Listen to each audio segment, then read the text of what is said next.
تعارف قرآن کے تعلق سے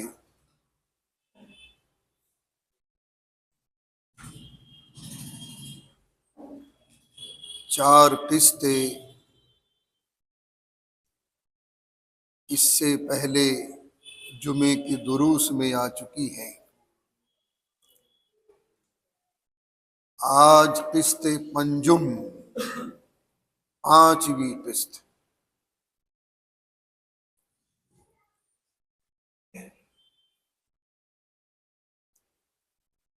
نزول قرآن کی دو کیفیتیں۔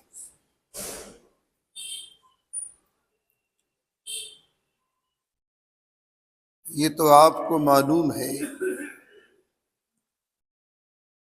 کہ قرآن اللہ کا کلام ہے، یہ اس کی ذات سے نکلا ہوا کلام ہے۔ جو حقیقت اللہ کی ذات کی ہے وہی حقیقت اس کی صفات کی بھی ہے۔ اللہ ہمیشہ سے ہمیشہ رہے گا، واجب الوجود ہے، حی، زندہ ہے، اس کی حیات مستعار نہیں ہے، لا محدود زندگی ہے، انلمیٹ۔ ہماری اور آپ کی زندگیاں تو محدود ہیں، وہ زندہ ہے، ہمیشہ سے ہمیشہ رہے گا۔ یہ عقیدہ ہو مسلمانوں کا، اللہ ایک ہے، ہمیشہ سے ہمیشہ رہے گا، اس کا کوئی دوست نہیں، اس کا کوئی ہمسر نہیں، اس کا کوئی ہم پلہ نہیں، اس کا کوئی یار نہیں۔ اللہ الصمد، نیرا دھار ہے، بے نیاز۔ تو یہ مسلمانوں کا اللہ کی ذات کے تئیں عقیدہ ہو، اللہ ایک ہے، اور اسی عقیدے کو ختم کرنے کے لیے ماڈرن شیطان ہر چوراہے پر بیٹھے ہیں۔ اس لیے ایمان بہت قیمتی سرمایہ ہے، تو یہ اس کی صفت ہے، اللہ کا کلام ہمیشہ سے ہمیشہ رہے گا۔ اب یہاں نزول قرآن کی جو دو حالتیں ہیں، دو کیفیتیں، انزل ینزل انزال، نزل ینزل تنزیل۔ یہ علماء، یہ قراء حضرات مجلس میں موجود ہیں، یہ ثلاثی مزید فی کے دو باب ہیں، اعلام باب افعال، تنزیل باب تفعیل۔ اعلام کہتے ہیں مکتب الاعلام، انفارمیشن آفس۔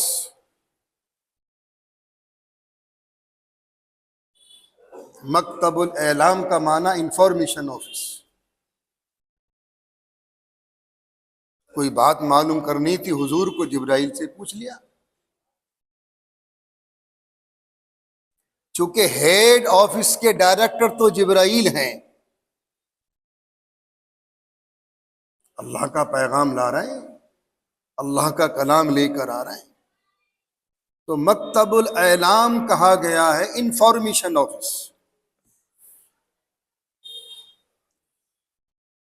یہ انگلش کے محاورے اس لیے بولتا ہوں کہ آج کی زبان مکتب الاعلام کو نہیں سمجھے گی، آج کی نسلیں۔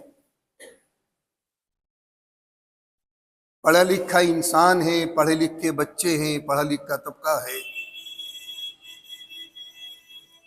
یہ بیٹھے پروفیسر رینج کے آدمی کرسی پر،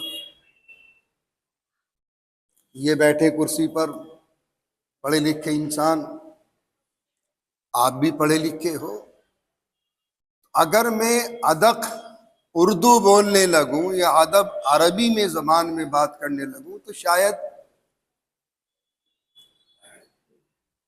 نہ سمجھ پائیں۔ اس معنی کر مکتب الاعلام کا مطلب ہے انفارمیشن آفس۔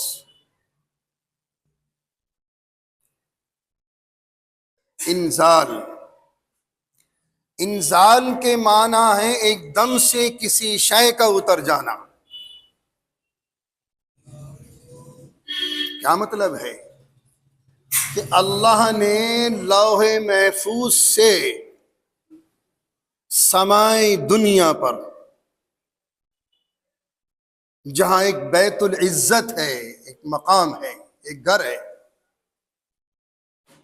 انا انزلناہ فی لیلۃ القدر، یہ ہے انزل ینزل انزال۔ ہم نے اس قرآن کریم کو لیلۃ القدر میں اتار دیا۔ ایک رات میں لوح محفوظ وہ مقام ہے جہاں ساری کائنات کا نظام باقاعدہ لکھا ہوا ہے۔ جتنی آسمانی کتابیں آئیں وہ وہاں بھی موجود ہیں، جتنے صحیفے آئے وہ وہاں بھی موجود ہیں، اور جو کچھ ہو رہا ہے، جو کچھ ہو گیا، جو کچھ ہوگا، سب وہاں محفوظ ہے۔ بہت بڑا عالم ہے لوح محفوظ۔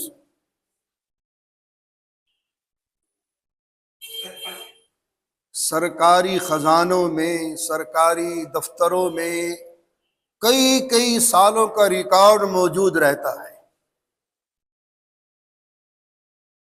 وہاں بھی موجود ہے۔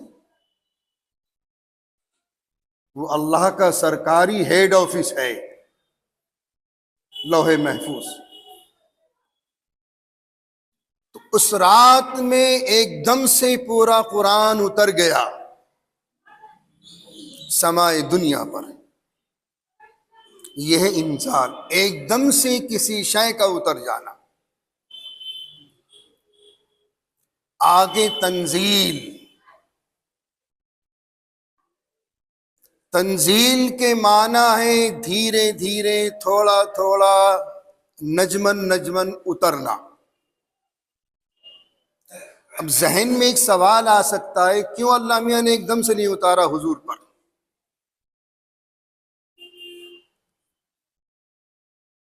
میرے آقا کا اوپن ہارٹ سرجری ہوا ہے، ہمارے نبی میں تو وہ طاقت تھی۔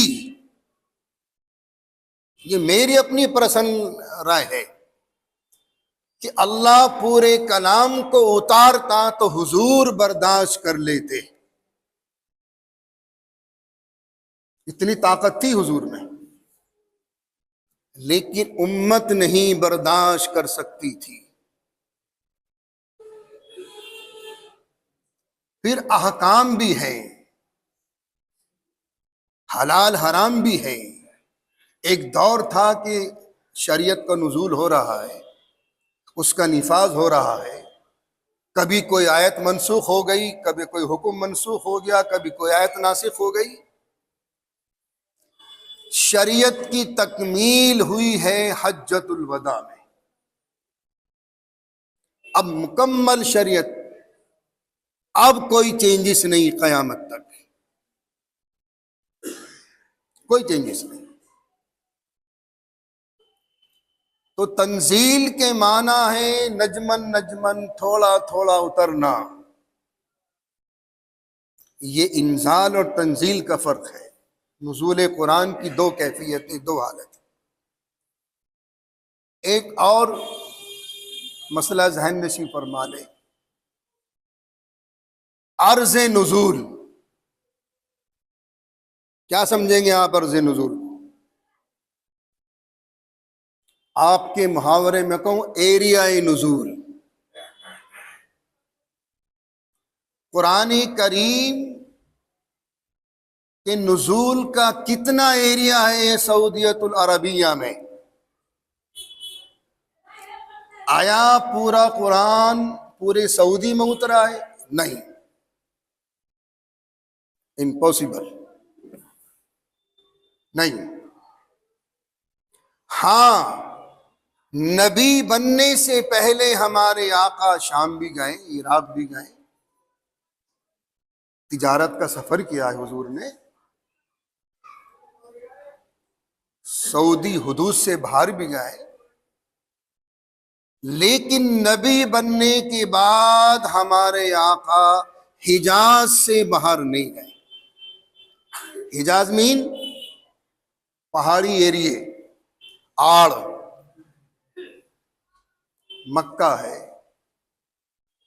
طائف ہے، تہامہ ہے، تبوک ہے، مدینہ ہے، اس ایریے میں پورا قرآن نازل ہوا ہے۔ پورے سعودیہ میں قرآن نازل نہیں ہوا، یہ مخصوص ایریا ہے عرض نزول، جہاں اللہ تعالیٰ نے ہمارے آقا پر کلام پاک کو نازل فرمایا۔ زمانہ نزول کیا ہے؟ کتنے وقت میں قرآن نازل ہوا؟ سن 610 عیسوی سے لے کر سن 632 عیسوی تک، یعنی چاند کے اعتبار سے 23 سال اور انگریزی اعتبار سے 22 سال، یہ زمانہ نزول ہے۔ اتنے وقت میں اللہ رب العزت والجلال نے یہ کلام پاک ہمارے آقا پر نازل فرمایا ہے۔ یہ 5ویں قسط تھی، قسط پنجم۔ آخر میں ایک چلن کا انکشاف کرتا چلوں، نئی چلن، یہ خانقاہی لائن جو ہے جہاں پیری مریدی ہوتی ہے، اللہ کا ذکر و اذکار ہوتا ہے، ان خانقاہوں میں ایک گروپ ایسا پیدا ہو گیا، ان کا عقیدہ بن گیا کہ ہمارا پیر جنت میں لے جائے گا۔ لا حول ولا قوت الا باللہ۔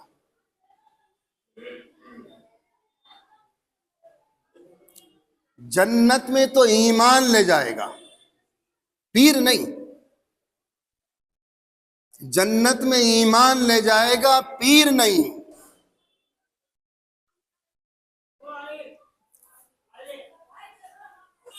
البتہ پیر اپنے مریدین کے مراتب کو، مدارج کو جنت میں بڑھا دے گا، اس شرط کے ساتھ کہ اس نے اپنے پیر کے بتائے ہوئے معمولات پر، بتائی ہوئی تعلیمات پر اگر عمل کر لیا تو اس مرید کا جنت میں مقام بلند ہوگا۔ لیکن پیر جنت میں لے جائے، امپاسبل، یہ ہو ہی نہیں سکتا۔ It does not matter to me, یہ ہو ہی نہیں سکتا کبھی۔ ایک چلن چل گیا خانقاہوں کا کہ ہمارا پیر جنت میں لے جائے گا، نہیں، پیر مراتب بڑھائے گا جنت کے۔ جنت میں داخلہ ایمان کے ساتھ ہے، نہ کہ پیر کے ساتھ۔ تو یہ نئی چلن چل رہی آج کل کی خانقاہوں میں کہ ہمارا پیر جنت میں لے جائے گا، یہ ناممکن۔ اس لیے ایسے عقیدوں سے بچو، یہ شیطانی دھوکے ہیں۔ انشاءاللہ باقی تفصیل آئندہ جمعے کو۔